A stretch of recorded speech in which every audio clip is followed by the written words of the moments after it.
کہ سیدنا یوسف علیہ السلام سے جل کر حسد میں آ کر ان کے بھائیوں نے یہ پروگرام بنایا کہ اب ان کے ساتھ کچھ شر کا ارادہ کیا جائے، تو ان کی اس بات پر بات بنی کہ قتل کر دو یا کسی ایسی جگہ پر جا کر کے انہیں پھینک دیا جائے کہ ہمارے والد کی پوری توجہ ہمارے اوپر رہ جائے۔ ان کی یہ میٹنگ ہوتی تھی۔ اسی میٹنگ میں قال قائل منہم لا تقتلوا یوسف والقوہ فی غیابۃ الجب، ایک کہنے والے نے کہا کہ یوسف کو قتل نہ کرو، اگر تمہیں انہیں اپنی نظروں سے دور کرنا ہے، باپ سے دور کرنا ہے تو قتل کرنے ہی کی کیا ضرورت ہے؟ قتل کرنا کسی کا بہت بڑا جرم ہے، اور ہمیں ایک خون ہو کر کے اتنا بڑا جرم کیسے کریں؟ ایسا کرو کوئی انہیں کسی اندھیرے کنویں میں پھینک دیا جائے، یلتقطہ بعض السیارہ، کوئی قافلہ والا آئے گا تو انہیں اٹھا کے لے جائے گا، ان کنتم فاعلین، اگر تمہیں کرنا ہی ہے، بالکل تم نے کنفرم یہ ارادہ کر لیا ہے کہ ہمیں ایسا ہی کرنا ہے، تو یہ کام کرو کہ انہیں کسی کنویں میں پھینک دو، قتل نہ کرو۔ یہ ان کے 12 بھائیوں میں سے ایک تھا یہودا، وہ تھوڑا سافٹ مزاج کا تھا، اس نے ایسا مشورہ دیا، تو اس پر سب کی بات بن گئی کہ ہاں یہ بھی ٹھیک ہے، یہی راستہ ہم اختیار کرتے ہیں۔ پھر سب نے مشورہ کیا کہ اب کیسے، یہاں سے تو لے جانا پڑے گا کنویں میں اگر پھینکنا ہے تو والد صاحب تو تھوڑی دیر کے لیے بھی اپنی نظروں سے دور نہیں ہونے دیتے ہیں یوسف کو، کیسے کیا جائے؟ تو بہانہ لگاتے ہیں کہ ہم یوسف کو لے کے جا رہے ہیں باغ و بہار جنگلوں کی طرف کھیلنے کودنے کے لیے، تو اس طرح ہمیں اجازت مل جائے گی۔ اور والد سے یہ بات عرض کرنے سے پہلے انہوں نے یوسف کو خوب بتایا کہ تمہیں پتہ ہے ادھر جو باغ ہے، جنگل ہے، ادھر پیڑ پودے ہوتے ہیں، پھول ہوتے ہیں، دریا ہوتے ہیں، پہاڑ ہوتے ہیں، ادھر گھومیں گے ہم، کبھی جائیں گے تو ایک بار گئے تھے تو ہم نے یہ کیا تھا، وہ کیا تھا، وغیرہ وغیرہ۔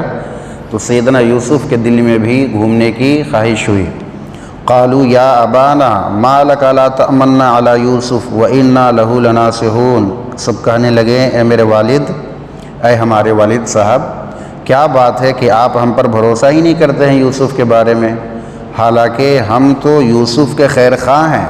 ہم ان کا اچھا چاہتے ہیں، ہم ان کا نصیحت مند ہیں، تو آپ ان کے بارے میں ہم پر بھروسہ کیوں نہیں کرتے ہیں؟ ارسلہ معنا غدا یرتع ویلعب، کل بھیجیے اسے ہمارے ساتھ، کھیلے کودے کھائے پیے، وَإِنَّا لَهُ لَحَافِظُونَ، اور ہم ان کی پروٹیکشن کریں گے، ان کی حفاظت کریں گے، کسی طرح کی کوئی بات ہوگی تو ہم۔ تو سیدنا یعقوب علیہ السلام نے منع کیا، قال انی لیحزننی ان تذهبوا به، مجھے یہ خوف ہوتا ہے کہ تم انہیں لے کے جاؤ، وَأَخَافُ أَن يَأْكُلَهُ الذِّئْبُ، اور مجھے یہ ڈر ہے کہ کہیں کوئی بھیڑیا اسے نہ کھا لے، وَأَنْتُمْ عَنْهُ غَافِلُونَ، اور تم اس سے بے خبر رہو، یعنی تم اچھے سے دھیان نہ دے پاؤ کہ تم ادھر ادھر کھیل کود میں سب لوگ لگے رہو اور یوسف کے ساتھ کچھ معاملہ ہو جائے، اس لیے مجھے خوف ہے، میں نہیں جانے دیتا۔ قالوا لئن أكله الذئب ونحن عصبة إنا إذا لخاسرون، وہ کہنے لگے کہ اگر ہمارے رہتے ہوئے بھر میں اگر کوئی بھیڑیا انہیں کھا لے تب تو پھر تف ہے ہمارے اوپر، ہم تو بہت نقصان والے ہیں، شرم آنی چاہیے ہمیں، کیونکہ ہم اتنی بڑی جماعت ہیں، 11 بھائیوں کی جماعت ہے، ہمارے ہوتے ہوئے کوئی بھیڑیا کیسے ان پر ہاتھ لگا سکتا ہے؟ تو پہلے تو سیدنا یوسف کو بھی انہوں نے یہ خواب دکھا دیا تھا ادھر کا ماحول، تو یوسف علیہ السلام بھی جانے کی ضد کرنے لگے کہ ہاں بابا جان مجھے جانے کی اجازت دیجیے۔ تو یعقوب علیہ السلام نے بھی منع کیا، لیکن نہیں مانے وہ لوگ، اور پہلے بتا دیا کہ بھیڑیا، حالانکہ وہ پیغمبر ہے، پیغمبر کی بصیرت جانتی ہے کہ بھیڑیا کبھی بھی میرے آنے والے پیغمبر کو نہیں کھا سکتا، لیکن انہوں نے جو بہانہ بنانا ہے آ کر کے، وہ بہانہ انہوں نے اشارتاً پہلے ہی بتا دیا کہ تمہارے ذہن میں کیا چل رہا ہے، بھیڑیا کھانے کی بات کر دی۔ خیر تیاری ہونے لگی، یہ 10 بھائیوں نے خود سے حضرت یوسف کو نہلایا دھلایا، ان کو بنا سنگار کیا، نئے کپڑے پہنائے، اور سیدنا یعقوب علیہ السلام نے ابراہیم علیہ السلام کا جو کرتا وراثتاً حضرت یعقوب تک پہنچا تھا، وہ کرتا حضرت یوسف کو پہنایا، یا تعویذ کے طرح بازو پر باندھ دیا۔ پھر چلے اور کنعان سے سیدنا یعقوب پیچھے پیچھے ساتھ میں چلے، جب تک نظریں کام کرتی تھی ان کو دیکھتے رہے۔ سیدنا یعقوب روتے رہے کیونکہ بہت زیادہ محبت تھی۔ اور پیغمبروں کے ساتھ ایک پیٹرن میں یہ دیکھتا ہوں کہ اللہ تعالیٰ، حالانکہ اللہ تعالیٰ کی یہی رضا ہے کہ ہر انسان ٹوٹ کر کے والذین آمنوا اشد حبا للہ، کہ جو ایمان والے ہوتے ہیں وہ اللہ سے ٹوٹ کے محبت کرتے ہیں، لیکن ہم اللہ کے محبت کے علاوہ ماں باپ، بھائی بہن، بال بچے، ان سے بھی محبت ہماری ہوتی ہے، لیکن پیغمبر کے محبت کو اللہ تعالیٰ اپنے لیے خالص کر لیتا ہے۔ کیوں؟ اب دیکھیں سیدنا ابراہیم علیہ السلام کو محبت تھی حضرت اسماعیل سے کتنی زیادہ، تو قربانی اسی کی مانگی۔ حضرت یعقوب علیہ السلام کو محبت تھی حضرت یوسف سے سب سے زیادہ، تو ان کے ساتھ کیا ہوا؟ حضرت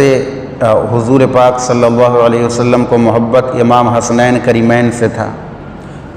تو اللہ تعالیٰ نے انہی کی قربانی، انہی کی شہادت مانگی۔ اسی طرح آپ یہ حضرت آدم علیہ السلام کو حابیل سے بہت زیادہ محبت تھی، تو اللہ تعالیٰ نے انہی کو ان سے دور کر دیا۔ تو یہ پیٹرن آپ پیغمبروں میں دیکھیں گے کہ پیغمبر کو جس سے سب سے زیادہ محبت ہو جاتی ہے اللہ تعالیٰ ان سے دور کر دیتا ہے کسی نہ کسی طرح، تاکہ پیغمبر کا دل خالص اللہ تعالیٰ کے لیے ہو جائے۔ فلما ذهبوا به واجمعوا ان يجعلوه في غیابت الجب، تو جب یہ چلے راستے بھر تو شروعات میں بہت اچھے سے پیار دلار سے لے کے چلے، لیکن جب باپ کی نظروں سے اوجھل ہوئے، آگے کچھ جنگل میں اندر گئے، تو اب انہوں نے اپنا کلر چینج کرنا شروع کیا، اور سیدنا یوسف کو جو گود میں لے کے چلتے تھے زمین پر پٹک دیا، انہیں مارنا شروع کیا، تماچے مارنا شروع کیا کہ کہاں گیا وہ تمہارا ستارہ، وہ چاند و سورج جو تمہیں سجدہ کرتے تھے، بلاؤ انہیں، تم انوسینٹ بننے کا ڈھونگ کرتے ہو، ایسا ہے ویسا ہے خوب۔ اور سیدنا یوسف معصوم سے بچے، انہیں سمجھ ہی نہیں آ رہا ہے کہ یہ میرے ساتھ میرے ہی بھائی کیا کر رہے ہیں، ان کا ہوش اڑا ہوا ہے کہ یہ کیا ہو رہا ہے میرے ساتھ، وہ کچھ بول بھی نہیں پا رہے۔ خیر انہوں نے جب وہ چلے اور انہوں نے یہ تہیہ کر لیا کہ ان کو کنویں کے گڈھے میں ڈالنا ہے، اور ڈال بھی دیا۔ کس طرح کہ کنویں کے دہانے پر لے گئے اور وہاں پہ ان کو رسی میں باندھا، تو یہ دوڑ دوڑ کے ہر بھائی کو پکڑ رہے ہیں، اس کا دامن پکڑتے ہیں، اس کا دامن پکڑتے ہیں، میں تمہارا بھائی ہوں، ایک باپ کے ہم لوگ ہیں، ایسا آپ کیوں کر رہے ہیں؟ جس طرح سے ان کو گریا کرنا تھا، لیکن کوئی سننے والا نہیں تھا۔ تو ان کو رسی میں باندھ کر کے نیچے پھینکنے کی باری آئی کہ جب یہ کچھ نیچے جائیں گے ہم رسی کاٹ دیں گے۔ یہ چلے اور ادھر سے انہوں نے رسی کاٹ دی اور یوسف علیہ السلام نیچے گرنے لگے۔ نبی پاک صلی اللہ علیہ وسلم نے سیدنا جبریل سے ایک بار پوچھا تھا کہ آپ اپنی رفتار مجھے بتائیں، تو انہوں نے 2-3 اپنی رفتار بتائی تھی، ان میں سے ایک بتایا تھا کہ میں سدرہ پر تھا اور ادھر سے رسی کٹ گئی ہے یوسف کی،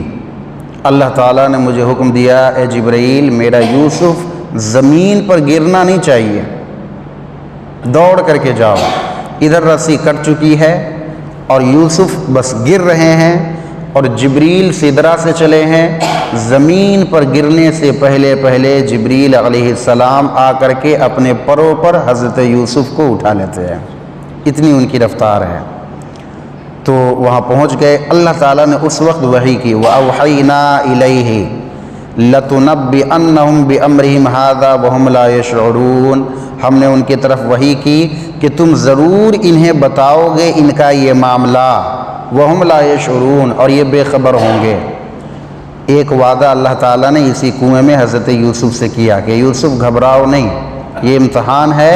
ایک وقت آئے گا کہ آپ اپنے ان بھائیوں کو بتاؤ گے یہ جو کچھ انہوں نے آپ کے ساتھ کیا ہے، یہ آپ انہیں ضرور بتاؤ گے، ایک دن ایسا آئے گا اور انہیں پتہ بھی نہیں چلے گا۔ تو 2 سوال رہ گئے، ایک تو پیچھے جو چاند اور سورج اور ستارے جو سجدہ کرتے تھے اس کا کیا معنی ہے،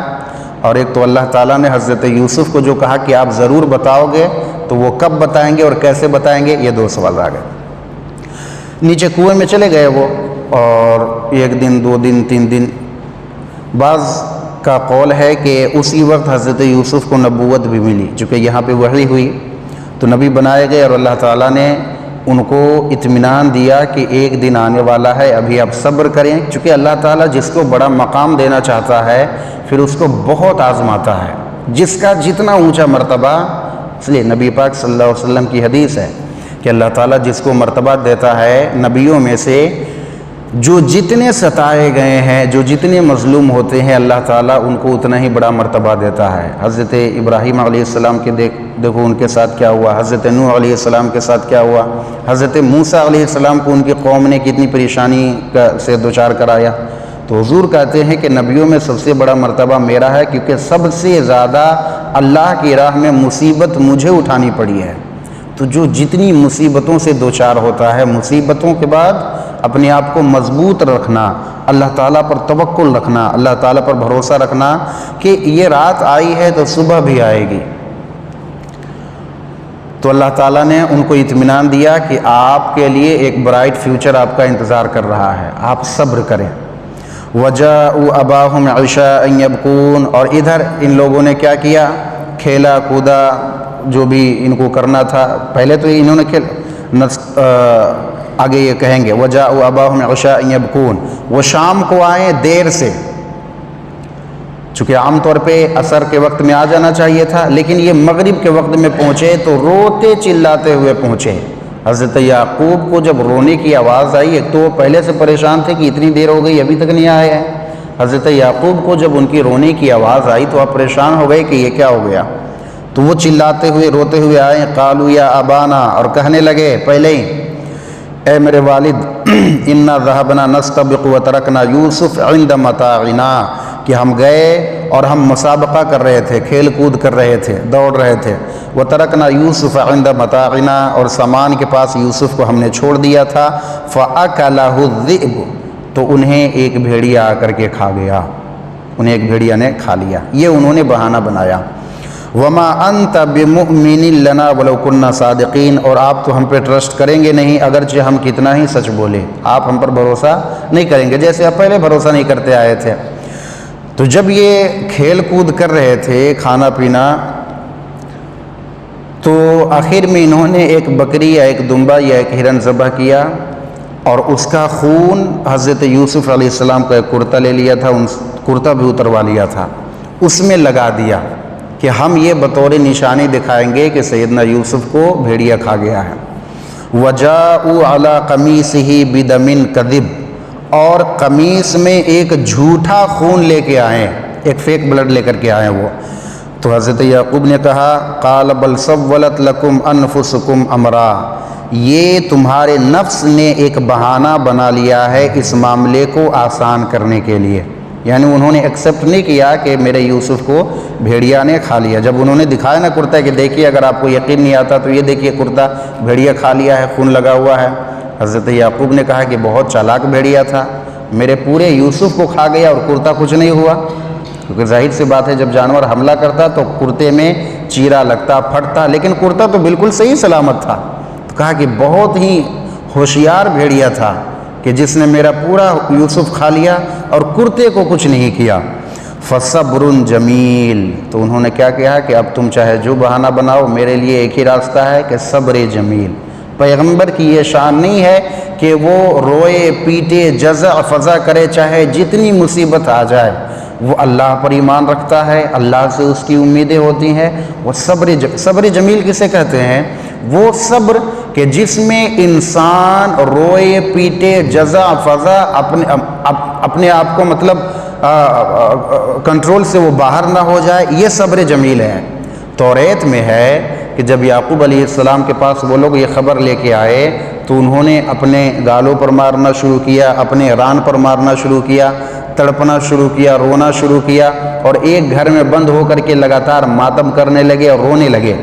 تو یہ پیغمبر کے لائق یہ بات نہیں ہے کہ پیغمبر کوئی ایسی اوچھی حرکت کرے چاہے جتنی مصیبت آ جائے۔ حضور کے پیارے شہزادے جب ان کا انتقال ہوا تو سیدنا ابو ہریرہ کہتے ہیں کہ حضور فجر کے بعد ہمیشہ جاتے تھے ان سے ملنے کے لیے۔ ایک دن ہم بھی گئے ساتھ میں ملنے کے لیے اس بچے سے، ابراہیم نام تھا ان کا، حضور کے بچے کا،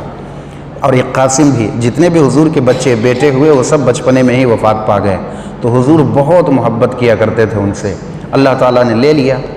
تو جب ان کو دفن کرنے کی باری آئی تو ابو ہریرہ کہتے ہیں میں نے حضور کو دیکھا، حضور کی آنکھوں سے آنسو بہہ رہے تھے۔ تو ہم نے کہا یا رسول اللہ آپ یعنی آپ بھی رو رہے ہیں؟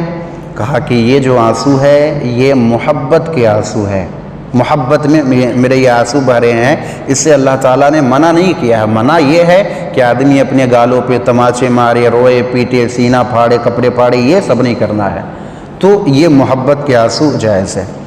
واللہ المستعان علی ما تصفون، اور اللہ تعالیٰ سے ہی مدد طلب کی جاتی ہے، جو تم بیان کر رہے ہو اس میں اللہ تعالیٰ ہی مدد فرمانے والا ہے۔ وجاءت سیارۃ فارسلوا واردہم فادلی دلوہ، ایک قافلہ آیا۔ قافلے میں پہلے دور میں یہ ہوتا تھا کہ قافلہ بالکل ٹیم بن کر کے چلتے تھے وہ لوگ،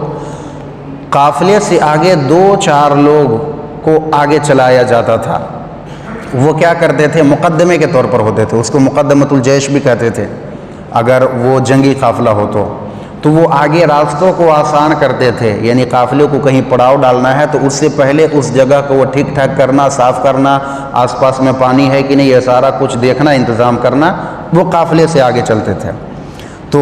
مالک نام تھا اس قافلے کے مالک کا جو یہ قافلہ لے کے چل رہا تھا، اور آگے سے 2-3 لوگ تھے۔ وجاءت سیارۃ فارسلوا واردہم فادلی دلوہ، تو وہ قافلے کا آگے والا حصہ 2-4 لوگ آئے، انہوں نے وہاں پہ سوچا پڑاؤ کرنے کے لیے، تو کنواں نظر آیا پانی، تو انہوں نے ڈول ڈالا تو اللہ تعالیٰ نے انہیں حکم دیا کہ آپ اس میں بیٹھ جائیں، اسی میں بیٹھ گئے، یعنی بالٹی میں سیدنا یوسف بیٹھ گئے۔ اور جب یہ لوگ کھینچ رہے ہیں تو بالٹی کچھ زیادہ بھاری ہے، تو انہوں نے بلایا دوسرے کو، آؤ 2 لوگ مل کے کھینچتے ہیں۔ جب تھوڑا اوپر آئی بالٹی تو اس میں یوسف علیہ السلام کو دیکھا، قال یا بشرا ھذا غلام، واہ واہ، خوشی ہو، یہ تو لڑکا ہے، ایک نوجوان لڑکا، خوبصورت لڑکا ہمیں مل گیا۔ چونکہ اس دور میں کوئی بنا گارجین کا بچہ لڑکا ملنا مطلب کہ بہت بڑی دولت ہاتھ لگ گئی، اسے غلام بنا کر کے ہم بیچ سکتے ہیں، یہ سوچا جاتا تھا۔ وَأَسَرُّوهُ بِضَاعَةً، اور اسے اپنے سامان میں چھپا لیا، قافلے سے نہیں بتایا کہ ہم نے لڑکا پایا ہے، یا بشرا بہت زیادہ خوشی ہو تب کہا جاتا ہے، واہ خوشی ہو، مرحبا، مبارک ہو، ایسا۔ یا پھر بشرا اس کے دوست کا نام تھا، اس طرح سے انہوں نے آواز دی، تو اسے چھپا لیا اپنے سامان میں۔ واللہ علیم بما یعملون، اور اللہ تعالیٰ جانتا ہے جو وہ کر رہے ہیں۔ وشروہ بثمن بخس دراہم معدودہ، اور بیچ دیا اسے چند ٹکے کھوٹے سکوں کے بدلے میں، تھوڑے سے درہم کے بدلے میں۔ تو یہ اب بھائی جو تھے وہ کیا کرتے تھے؟ دیکھنے آتے تھے کہ کوئی اسے لے گیا کہ نہیں لے گیا۔ تیسرے دن 3 دن سیدنا یوسف کنویں میں رہے، تو تیسرے دن وہ قافلہ آیا، انہوں نے نکالا تو یہ لوگ دوڑے آئے اور کہا کہ یہ ہمارا غلام ہے، اور یہ بھگوڑا غلام ہے، یہ دکھتا اچھا ہے لیکن کام کا نہیں ہے، بہت کام چور بھی ہے، بہت بھگوڑا بھی ہے۔ اور انہوں نے اپنی زبان میں یوسف سے بات کی، پرسنلی عبرانی زبان میں، جو زبان یہ قافلہ والے نہیں جانتے تھے، اور انہیں دھمکا دیا سیدنا یوسف کو کہ اگر تم نے کچھ بولا تو ہم یہیں پہ تمہیں قتل کر دیں گے۔ پہلے تو صرف پروگرام بنا تھا قتل کرنے کا، اب ہم اس مشورے پر عمل کر لیں گے جو کہا جا رہا تھا تمہیں قتل کرنے کا، اس لیے تم چپ رہنا، بک جانا۔ تو حضرت یوسف خاموش رہے کہ چلو بھائی جان بچ رہی ہے، کافی ہے۔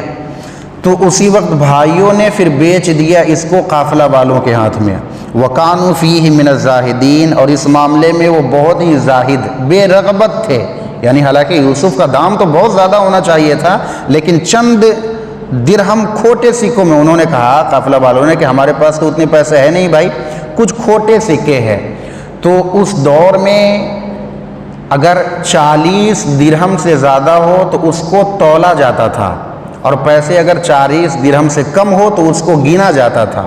تو یہاں پہ ہے کہ چند گنتی کے درہم کے بدلے میں انہیں بیچ دیا گیا، یعنی 17 یا 18 درہم کے بدلے میں انہیں بیچ دیا۔ تو سارے بھائیوں کو 2-2 ڈھائی درہم ملے، بنیامین نے نہیں لیا۔ تو یہاں پہ ان کے ساتھ یہ معاملہ ہو گیا، اور یہ لوگ چلے یہاں سے قافلہ اور مصر پہنچا۔ اور مصر میں جب اس یعنی گلشن خلیل کے اس پھول کی خوشبو جب مصر میں پھیلی ہوگی تو چاروں طرف تو شور ہی شور ہے کہ ایک ایسا نوجوان آیا ہے جس کی خوبصورتی کے آگے سورج اور چاند بھی ماند ہے۔ اب ان کو بیچنے کی نہلا دھلا کے تیار کر کے انہیں منڈی لایا گیا، تو ان کی خوبصورتی کا تو پورا شہرہ ہو گیا تھا۔ وقال الذی اشتراہ من مصر لامرأتہ اکرمی مثواہ۔ مصر کے بارے میں آپ سمجھ لیجئے، مصر اس دور میں نام تھا اس کا ابن ولید، ریان بن ولید املیقی، یہ وہاں کا بادشاہ تھا، اور اس بادشاہ کے انڈر میں کام کرنے والا ایک وزیر منسٹر کے طور پر تھا جس کا نام تھا قطفیر، اسی کو قرآن ایڈریس کرے گا تو عزیز مصر کہے گا۔ تو عزیز مصر کی شادی تھی زلیخا سے۔ زلیخا یہ مشہور نام ہے، بعض کتابوں میں اس کا نام راعیل بھی آتا ہے۔ تو زلیخا سے اس کی شادی تھی، لیکن زلیخا سے کوئی بچہ نہیں ہوا تھا، کئی سال گزر گئے تھے۔ تو جب یوسف بکنے لگے تو سب لوگ لینے کے لیے لائن میں لگے ہوئے ہیں کہ ہمیں مل جائے، تو دام تو بڑھتا جا رہا ہے۔ کتنے میں بکے یوسف؟ اس کی خوبصورتی اور مطلب ان کی چہرے پر متانت، ان کے چہرے پر وہ اطمینان اور سکون، اتنی مصیبتوں کے باوجود ہم نے غلام پہلے بھی دیکھے ہیں، لیکن اس طرح کا غلام پہلی مرتبہ ہمیں دیکھنے کو مل رہا ہے، کتنے میں خریدا جائے؟ تو ان کی جو بولی لگی وہ تقریباً ان کے وزن کے برابر سونا اور دیباج اور کچھ سامان ان قافلہ والوں کو ملا، تو انہوں نے یوسف کو بیچا۔ تو اللہ تعالیٰ نے دیکھے کنویں سے نکال کر کے مصر میں پہنچا دیا ہے۔ تو اب زلیخا سے اس کے شوہر نے کہا کہ خریدا اس کو اس نے جو مصر کا تھا، اور کہا اپنی عورت سے اکرمی مثواہو، اسے اچھے سے رکھیے، آپ اچھے سے ٹھکانہ دیجئے، اس کے لالن پالن پوشن کیجئے۔ عسیٰ ان ینفعنا او نتخذہ ولدا، قریب ہے کہ یہ ہمیں فائدہ مند ہو جائے، ہمیں نفع پہنچائے، یا پھر ہم اس کو اپنا بیٹا ہی بنا لیں، کیونکہ اگر ہم اس کے ساتھ اچھائی کا معاملہ کریں گے تو ہم اسے غلام کی طرح، نوکر کی طرح ٹریٹ نہیں کریں گے، گھر میں ان کو اسپیشل مقام رہے گا، ہم ان کو اپنے بچے کی طرح پالیں گے۔ اگر آگے چل کر کے ہمارا بچہ ہو گیا تو پھر بھی یہ ہمارے لیے فائدہ مند رہے گا، احسان فراموش نہیں نکلے گا، اور اگر ہمارا بچہ نہیں ہوا تو ہم اسی کو اپنا بیٹا بنا لیں گے۔ وَكَذَلِكَ مَكَّنَّا لِيُوسُفَ فِي الْأَرْضِ، اسی طرح ہم نے زمین پر یوسف کو تمکن، ٹھہراؤ دیا، ان کو کنویں سے نکال کر کے بادشاہ کے محل میں پہنچا دیا، اب وہ محل میں رہنے لگے شام سے۔ وَلِنُعَلِّمَهُ مِن تَأْوِيلِ الْأَحَادِيثِ، تاکہ ہم انہیں معاملے کو سمجھنا آسان ان کے لیے کر لیں، باتوں کی تہ تک۔ ایک دیکھے کسی اور گھر میں جاتے تو ابھی پہنچے ہیں بادشاہ کے گھر میں، بادشاہ میں بھی وزیر کے گھر میں، اور وزیر کے گھر میں بات کیا ہوگی؟ اس گھر میں جو پلے گا لڑکا اس کی عقل کتنی زیادہ ہوگی، کیونکہ وہاں پہ تو بات ہمیشہ اس ملک کا فورن افیئر کیسے چلنا ہے، ادھر کیسے تعلقات رکھنے ہیں، ادھر کی حکومت کیسے چلانی ہے، یہ ساری چیزیں بات ہوگی اس گھر میں۔ تو حکومت کس طرح چلتی ہے اس گھر میں پلنے والے بچے کو معلوم ہو جائے گا۔ تو اس گھر میں اللہ تعالیٰ نے ان کو ٹھہرایا، سیدنا یوسف کو، اور فرمایا تاکہ معاملات کو سمجھنا اور باتوں کی تہ تک سمجھنا ہم ان کو سکھا دیں، تو اس گھر میں رہنے سے یہ فائدہ ان کو ملے گا۔ واللہ غالب علی امرہ ولکن اکثر الناس لا یعلمون، اور اللہ تعالیٰ اپنے امر میں غالب ہے، یعنی جو چاہتا ہے وہ کر دیتا ہے، لیکن بہت سارے لوگ نہیں جانتے ہیں۔ ایک امتحان سے بھائیوں کے غضب اور حسد سے بچے، سیدنا یوسف کنویں میں پہنچے، وہاں کے امتحان سے پھر بادشاہ کے محل میں پہنچے، اب یہاں پہ ان کے زندگی کا سب سے بڑا امتحان آنے والا ہے۔ وَلَمَّا بَلَغَ أَشُدَّهُ آتَيْنَاهُ حُكْمًا وَعِلْمًا، جب وہ بالکل جوان ہو گئے، مضبوط ہو گئے، عمر تقریباً 25 یا 30 سال ہو گئی، جوانی بالکل شباب پر ہے، تب اللہ تعالیٰ نے ان کو حکمت عطا فرمائی، نبوت ایک قول کے مطابق، اور علم بہت زیادہ ان کو عطا فرمایا۔ وَكَذَلِكَ نَجْزِي الْمُحْسِنِينَ، اور اسی طرح ہم نیکوں کو بدلہ دیتے ہیں۔ تو اب اس وقت میں بہت زیادہ جب وہ مضبوط ہو گئے، جوان ہو گئے، خوبصورتی بھی اپنی جوبن پر جیسے جیسے دن بڑھ رہا ہے ان کی خوبصورتی میں اضافہ ہوتا جا رہا ہے، یعنی حضرت یوسف اتنے خوبصورت تھے کہ پوری دنیا کے حسن میں سے 9 حصہ حضرت یوسف کو اکیلے ملا تھا،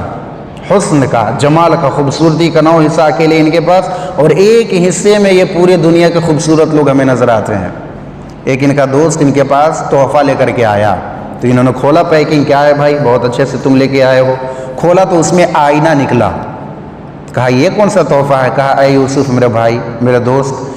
میں تمہارے لیے کون سا تحفہ لے کر کے آؤں، تم سے کوئی چیز خوبصورت ہو دنیا میں تو وہ میں تمہارے لیے تحفہ لے کے آؤں، تو اس لیے میں نے یوسف کے لیے یوسف کو لے کے آیا ہوں تحفے میں، کہ تم سے زیادہ خوبصورت تم ہی ہو سکتے ہو۔ تو اب اتنی خوبصورتی ہے، اور یہ عزیز مصر کے محل میں پہنچے ہیں۔ یہاں پہ ان کے لیے بہت بڑا امتحان، ایک ایسا امتحان کہ اس امتحان میں اچھے لوگ فیل ہو جاتے ہیں، کامیاب، اور خاص کر اگر نوجوانی کی عمر ہو تو نوجوان ویسے بھی کچے دھاگے سے بندھا ہوتا ہے۔